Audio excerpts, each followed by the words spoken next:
次咧，我哋公司就邀請到 Rebecca 係我哋嘅嘉賓，係同大家分享下喺英國點樣申請按揭。咁我見啦，我自己就喺 HKUK support 3年幾啦。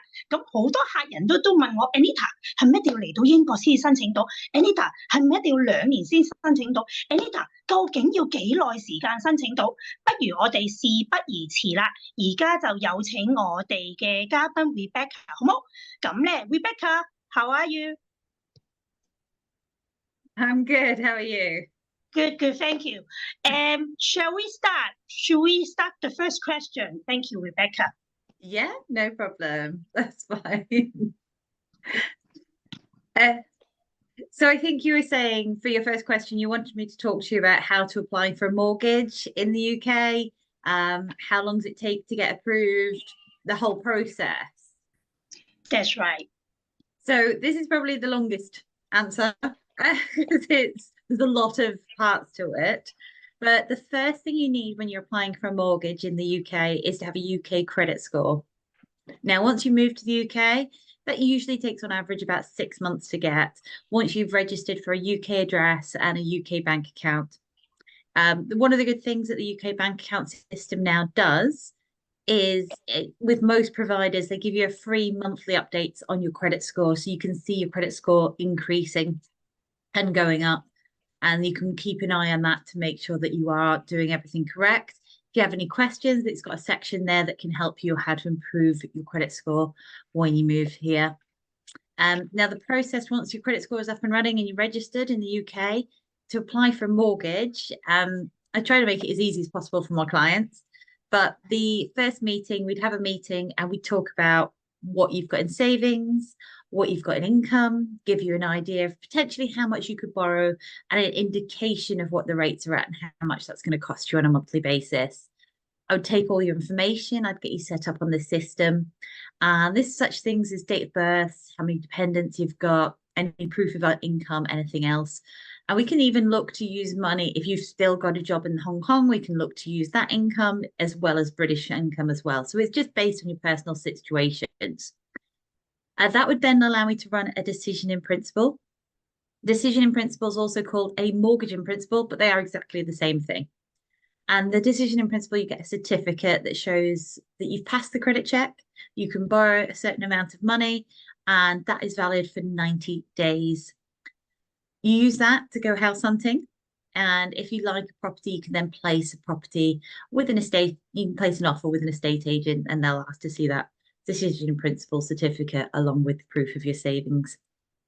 Once your offer has been accepted and the seller says, yeah, you can buy this house, I would then send you a list of documents to submit the full mortgage application. So that will be things like your address, copy of your passport, proof of your savings. And then once we've got all of those documents in, we'd meet and we would have another meeting. And that can either be Zoom, telephone, or if you're near where I am, we can meet face to face. But the UK is quite big. And we can discuss different things. So there's lots of different aspects to a mortgage and it's always changing. Now, recently, it's become quite common for lenders to allow people to take a mortgage until the age of 75. And that is based on your employed income only. We don't have to use any we don't have to use any retirement income to prove that age. The maximum term you can take a mortgage is 40 years. And you can have fixed rates, tracker rates. You can be tied in for 2, 3, 5, or 10 years. And each time your rate comes to an end, we would just have a meeting every 2, 3, 5, or 10 years to discuss what we would like to change on your mortgage. At that point, we can change absolutely everything. We can do additional borrowing. We can change your interest rate. We can change the term you've got your mortgage on, whatever you like. And we can get all that amended for you. So just because you take a mortgage out to begin with to the age of 75, because that's what it is too affordable to get on the market, doesn't mean that's when your mortgage is going to end. We can then reduce that and change that and keep on changing it as your mortgage progresses. At that point, I'd also discuss any mortgage protection you might wish to get. Now, in the UK, we look at covering mortgage if you were to pass away. So paying yourself if you're off work for an extended period of time or protecting the property you're buying with, making sure, if you pass away, the kids are paid, or monthly income, or a lump sum, whichever you would prefer. Now, with your mortgage, the minimum you have to have is you do have to have buildings insurance. It is a part of your mortgage agreement to say that you will have your building insured. All other protection insurances I will talk to you about because we do have a duty of care, but some are recommended and some are not required to take a mortgage. We'd also at that point look to organise you a solicitor and base it on whether you would like to have one that's face-to-face or whether you're happy to have one online. You know, it's based on your personal preferences, and we can choose that for you. And then we can agree on all aspects of your mortgage. We submit the application. And when we submit a mortgage application, it's only at that point that your rate is secure. So before, when we were talking about rates, when you're originally house hunting, those rates are not valid. It's only the rate on the day you submit your application that is agreed. Just be aware, if you don't keep up repayments on your mortgage, your house could be repossessed. When we submit an application to a lender, it goes to underwriting. This can take between 5 days and 3 weeks to get approved, depending on the lender. And we give you a time to submit the case. But I'll tell you sort of, look, we're going to put this lender's the cheapest, but they take 3 weeks, or this lender's a little bit more expensive, but they take 5 days. What would you prefer? And then it's up to yourself at that time. The lenders can always come back and ask for additional documents to make a final decision. Now, once it's all approved and agreed, you'll have your mortgage offer. This means that you can then, at that point, you can then organise your own personal valuation on the property. Now, in the UK, it's quite normal to not buy new build houses. We buy houses that are 100 years old and don't think anything of it. So it's recommended we can do a valuation, and there are 3 main types of valuations in this country. The first valuation, the bank will have done already, and that's just a valuation for mortgage purposes. They simply go in, check the house is worth what you're buying it for, nothing else, that's it. The second type of valuation is a home buyer's valuation, and it's also called a level 2. Now, this would be the most popular valuation that buyers do in the UK. It's basically a survey. We'll look at your property inside and out. They'll notice the general condition along with any recommendations, any general repairs that needed. And then it'll just let you know if it's in a reasonable condition. If it does need some maintenance or repair, they'll give you an idea of what that would cost. And then the third type of valuation is the structural survey, or a level 3. A structural survey is primarily designed to look at the structural integrity of the building.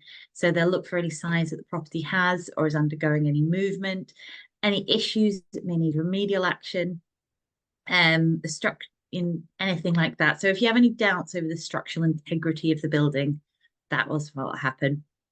Now, at this point, you'll have your mortgage offer, your protection, your survey, everything. You just then need to speak to your solicitor to get a moving in date, and the solicitor will speak to the seller and you'll negotiate a date for moving in. In total, the timescales from the day you place the offer to actually move in and get the keys, you're looking about 12 weeks. There you go. Thank you, Rebecca. Please take a break. I'll try to translate what you have told us. OK， 大家如果明白阿 Rebecca 頭先講嘅嘢90%嘅話，俾個1我；如果都想我慢慢 translate 俾大家嘅話，俾個9我，好冇？唔該。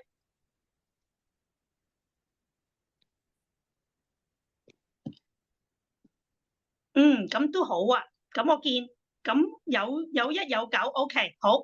咁不如咁。我重點講翻俾大家聽先。咁頭先佢講嘅嘢，咁我就諗下先。嗱，首先 Rebecca 嘅意思就係話，如果嚟到嘅話，要做一個叫 reference check、credit check， 咁大概咧就要6個月嗰個 level 嘅6個月個時間。咁大家咧就可以用住址證明或者銀行嗰個叫做 bank statement。咁啦。然後跟住阿 Rebecca 咧就會幫大家拎咧嘅資料啦，譬如你入邊嘅存款啊、你嘅收入啊，然後就幫你計算嘅。咁之後咧，佢就會出一個叫做 decision in principle， 或者我哋叫做 agree in principle。咁之後咧，你哋就開始揾你哋心儀嘅屋。如果你哋都有揾過嘅話，就可以話出 offer， 然後跟住就會出個 AIP。咁然後跟住你哋。如果有揾到間屋，你哋就落完 offer 之後咧，阿 Rebecca 咧又會幫你哋揾利率啦，好好嘅interest rate 啊，或者一啲年期啊，然後最主要係話英國咧嗰啲息咧都會浮動嘅。咁但係最近咧有一啲評級嘅機構、貸款嘅機構咧就話可以有啲供款可以至到係75歲嘅。咁如果大家都仲好後生嘅話咧，就可以拉長個年期。咁呢方面嘅話咧 ，Rebecca 就可以同大家去揾一啲最好嘅利息優惠嘅。咁另外啦 ，Rebecca 頭先講啦，其實咧佢嗰個叫做貸款機構嗰個處理嘅時間咧都有快有慢嘅，有啲快嘅話咧就5日，如果慢嘅咧就3個禮拜。咁所以咧，阿 Rebecca 嘅意思都係話希望咧，如果大家第時有需要嘅話，就經過我哋 HKUK Support Anita 就會介紹阿 Rebecca 同你哋做一個叫做 consultation， 睇下你哋嘅情況係點樣啦。咁樣，咁頭先咧 Rebecca 就好好喎，又提到咧，如果第時大家買咗想落 offer 嘅時候，又未買屋之前咧，可以做一啲 survey 嘅，咁有 level 2啊、level 3啊，咁又俾個 hint 大家，我哋 HKUK Support 下一個月又會咧揾一啲 survey 嘅公司嚟同我哋講下唔同嘅叫做 survey 嗰個情況嘅，咁大家要密切留意我哋嘅 email 啦，好冇 ？OK。另外啦，我又想同大家分享下 Rebecca。I'm going to introduce some of our company client who has successfully got the AIP from you. So I'm going to give our clients some background about the client that's successful. 咁咧，我哋其中有一個客人，佢咧就係兩夫婦嚟嘅。咁我俾大家睇下啲資料先。咁如果你哋有睇我公司嘅 Facebook 嘅話咧，都有講過，佢哋兩公婆咧就嚟咗大概英國咧就2年半，咁兩位嘅收入，因為咧英國佢嘅話就係睇全佢哋兩夫婦嘅全英國嘅收入嘅，咁大概咧佢哋嘅收入就60零萬港紙，即係62,000磅，係呢個係稅前嘅。咁佢哋咧就計劃買嗰間屋就42萬磅，咁佢嗰個按揭咧就大概係借27萬。咁阿 Rebecca 就同我講翻呢個 case 啦，就大概用咗其實我嗰個客人佢係未開始買屋之前已經揾阿 Rebecca 傾，咁所以今日咧，如果大家都有需要嘅話，其實係應該早啲揾咗 Rebecca 分析下大家個情況，然後再睇下自己有幾多錢，或者調翻轉係睇下自己嘅能力可以借幾多 mortgage 嘅，呢度 O 唔 OK？ 咁另外啦，我又想同大家咧分享下呢一個，咁咧俾大家睇下一啲相片先。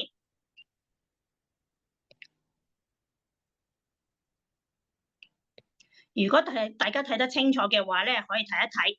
咁最近咧，我哋公司咧就同咧唔同嘅發展商咧都有一啲合作嘅。咁上個禮拜我哋就有一啲同事就去咗呢一個 site 去睇一啲 new build。咁所以如果大家都有興趣對一啲 new build 啊，或者咧二手屋想買賣嘅話咧，咁要密切留意我哋之後俾大家嘅 email，O 唔 OK？咁啦，跟住啦，又翻嚟。Okay, Rebecca, would you like to start question 2? Most of our clients will ask, what is your fees or what kind of charge they will be having? Can you explain to them? Thank you. Yeah, certainly. So there's a few different fees when buying in the UK. The first one is a government fee, and that is stamp duty. Now, if you're a first-time buyer, stamp duty is 0 for any property up to 425,000. So that's a nice amount. If you've previously owned a property, the UK government doesn't charge any stamp duty for the first £250,000 of buying a property. And then anything above that is 5% for up to 925. And if you already own a property anywhere in the world, and you make them aware of that, then you would pay stamp duty on the first pound. Now, this is 1% for the first 250,000, and then that increases in increments. Then we go on to our fee. So as a mortgage broker, we charge a flat fee. fee is £495, and that's payable regardless of how many different lenders we go to. So if we go to one lender and you've paid me the fee, and then that we have to change to a different lender and a different lender, or you change houses or whatever, it's just one fee. You've paid that, and that covers you until you are in that house. You then have solicitors' fees to pay. Solicitors estimate about £1,400 to £1,500, and then you've got about £500 worth of search fees. So on average, we ask people to budget about £2,000 for solicitors' fees.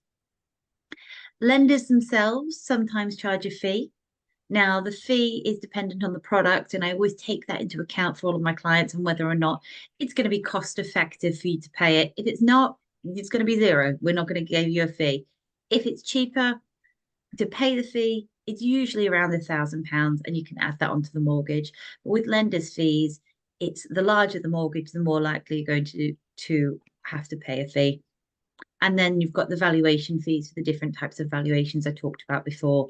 So you've got valuations estimating between sort of £400 to £800 for sort of your level 2 and your level 3 surveys, and then your valuation fees. If a lender charges you them, they're usually between £100 and £300, but a lot of lenders it's free. And that's the sort of costings you'd be looking at for buying a house in the UK. Okay, thank you, Rebecca. 咁我又簡單而重點講啦。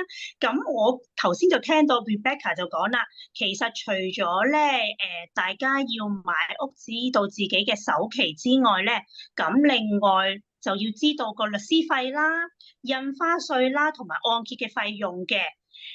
如果按揭費用咧，Rebecca 話大概佢哋就收490幾磅，咁另外有啲咧就會睇下嗰個信貸公司收幾多錢嘅，平均你預計就1000磅左右。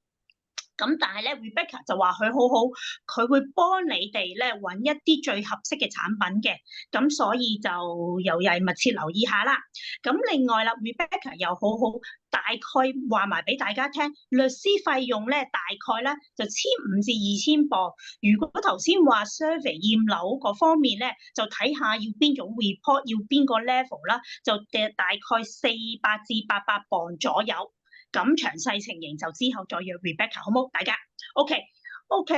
Rebecca, shall we go to question 3? Do we really have to wait 2 years to apply the mortgage? Thank you. Basically, short answer is no. No, you don't. You don't need to have lived in 2 years, in the UK for 2 years before you can apply for a mortgage in the UK. The shortest term that I have done a mortgage for someone who has moved to the UK from Hong Kong was they've been in the UK for 6 months. That is the shortest term. Now, that's not obviously the average. The average is probably most people are applying when they've been here about eight months to a year, but it doesn't mean that it's not possible to apply earlier. All down to how quickly you get a credit score and a job, and deposit dependent. Now, if you have, I saw someone in the questions had put loan to value, so 75%. Yeah, so exactly right. So if you have a 25% deposit, then you've got different rules than if you have a smaller than 25% deposit when buying a house. That is the key number where the rules change. So if you have less than 25% deposit, then you need to be in the UK longer than if you apply for a mortgage without one, the other way. So if you have less than 25% deposit, you need to have been in the country a minimum of 1 year. That's your minimum requirement. So if you've got anything from 5 to 24%, you 1 year in the country. If you've got over 25%, we can apply as soon as you're up and ready, as soon as you've got a job, as soon as you're settled, and as soon as your credit score is ready. So that's sort of where the difference lies. But it's definitely, there's no 2-year rule. It's just the difference is the longer you're in the country, the more lenders we can apply to, and the more lenders who will be you be eligible for. But no, it's mainly to do with credit score and length of time in a role. Thank you, Rebecca. 我又係解釋少少啦。咁咧最主要頭先我就話使唔使要住2年啊？咁其實呢幾年咧都有好多客戶咧問我，喂 Anita， 我嚟咗英國幾個月，可唔可以申請啊？其實咪真係一定要2年？咁頭先 Rebecca 咧就講第一句就話 no， 其實唔需要嘅。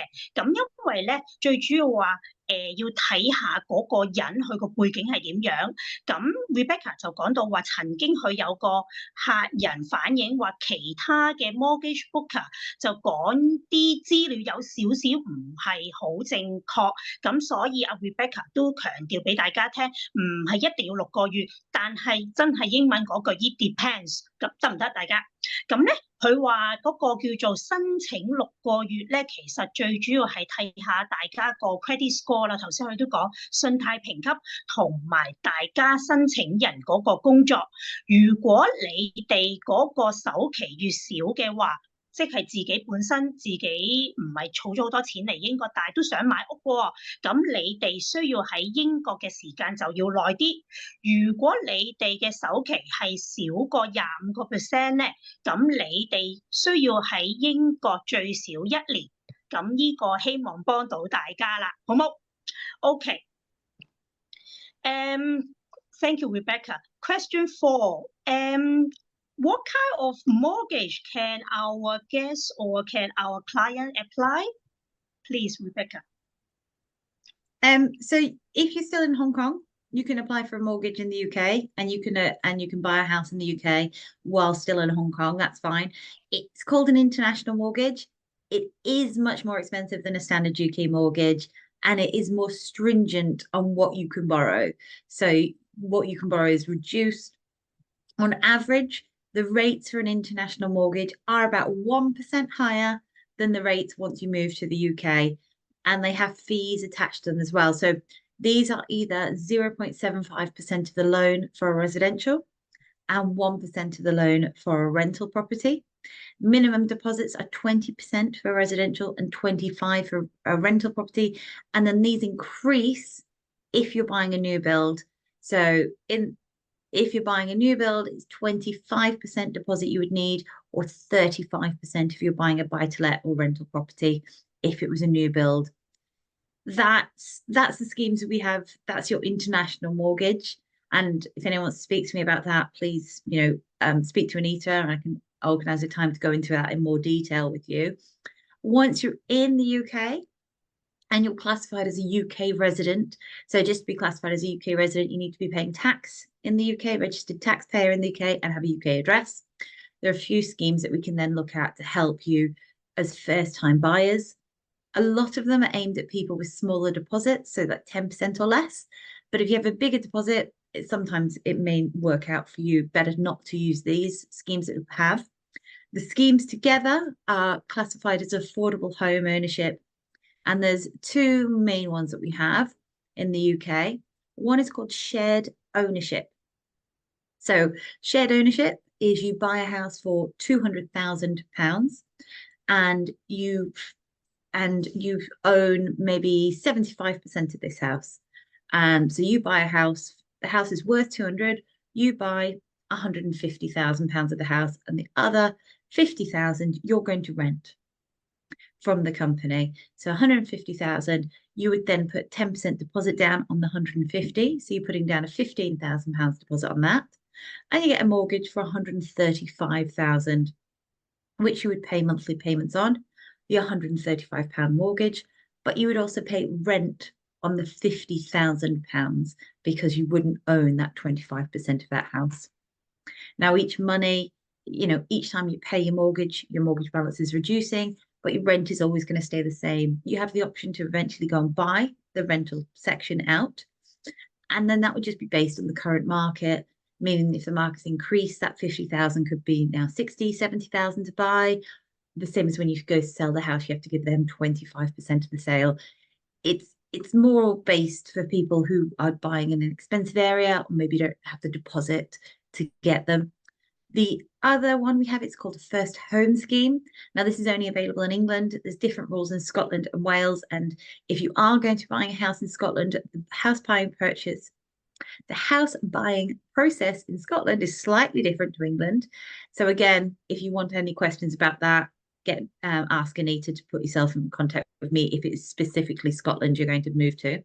But that aside, the scheme I'm talking about, which is the first home scheme, it's when you're buying a brand new home through a property or a developer. They can give you a discount of up to 30% of the house cost. This is up to 250,000 outside of London and 420 in London. Which is brilliant discount. The downside is when it comes to selling the property, you do have limitations on who you can sell the property to, and it has to be someone else who is eligible for that scheme. Outside of those schemes of buying houses, the UK government has, as long as you're a UK resident, you can apply for a lifetime individual savings account, also called a LISA. Now you're allowed, these are individual, so if you're a couple, you both have one each. And when you move to the UK, you can put £4,000 in each per person per year. The government will top them up by an extra 25%, so up to a maximum of £1,000 a year. And then you can then use that towards your deposit for your first house. If you've already owned a house, you can still get a LISA as long as you're under 40. And then you can then take the money out when in retirement, but the government will still give you a 25% top up each year. That's in stocks and shares. You can hold the account. And once you turn 50, you can't pay any more into the account. They're the sort of schemes and different things we have in place in the UK at this time. Thank you, Rebecca. 不如咁，我有同大家講下先。阿 John 生或者阿 May 係咪喺度？因為咧，阿 John 生同阿 May 之前都問過我，如果佢哋喺香港嘅時候，可唔可以申請按揭？咁我就邀請佢哋今日嚟啦。咁我又可以同大家講下，如果你仲喺香港嘅話咧，可以申請一啲叫國際按揭。咁不過嗰個費用就會比一般我哋喺英國申請到貴啲嘅。咁國際按揭咧，佢個利率咧就比一般利率高1%，同埋要額外收一啲費用嘅。咁另外啦。阿 Rebecca 頭先有講㗎，如果你出租物業咧，同埋自住嘅話咧，收嘅費用都唔同。咁如果自住物業咧，最低你哋係要俾20%。咁如果你哋出租嘅話咧，最低個首期就要俾25%。如果係 new build 嘅話咧，咁更加要俾到25%或者35%以上。咁另外頭先阿 Rebecca 咧，同埋我見到阿 Rebecca 講咗，我哋有幾個 scheme 我哋香港人可以買之外，或者可以用之外咧，我見到有一位留言咧係講緊咧嗰個 Life ISA 嗰個問題嘅。咁另外有 First Home Scheme 啦、Share Ownership 啦，咁其實咧呢啲全部都叫做 Affordable Home Ownership 嘅。咁但係因為頭先 Rebecca 講得都比較詳盡啦，而我咧今日時間都有限，咁不如咧我就邀請大家嚟返我哋公司嗰個網站咧，咁我哋之前都有幾個 post 咧係關於 mortgage 嘅，咁可以俾大家嘅資料性或者更加詳盡會多啲嘅，O 唔 OK 大家？